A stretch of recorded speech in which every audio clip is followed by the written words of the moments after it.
আসসালামু আলাইকুম সবাইকে। আজকে আসলাম সিলেট সরকারি আলিয়া মাঠে, আর এখান থেকে সিলেট জেলা স্টেডিয়ামের একটা দৃশ্য তুলে ধরলাম।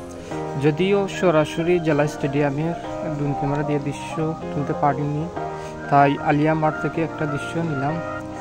এই যে ভিউটা দেখতে পাচ্ছেন, খুবই সুন্দর একটা দৃশ্য। যদিও আজকে ওয়েদারটা বেশি ভালো না, তারপরেও মোটামুটি ভালোই লাগছে আমার কাছে।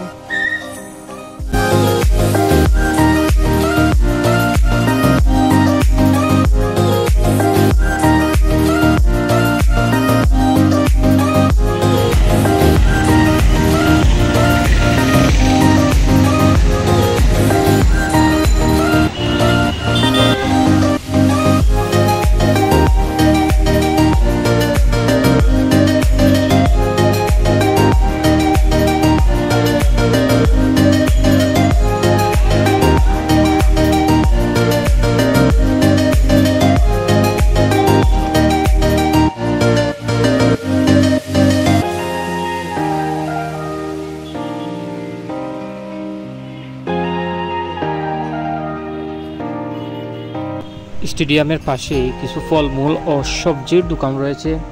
এখানকার পরিবেশটা এত সুন্দর যে খুবই ক্লিন, ভিডিও না করে থাকতে পারলাম না। এই যে আপনারা দেখছেন সবজির দোকানগুলো, এই যে রাস্তায় কোনো আবর্জনা নেই, বলে আবর্জনা নেই। দেখতে খুবই সুন্দর, সারি সারি সবজির দোকান, খুবই ভালো লাগছে পরিবেশটা।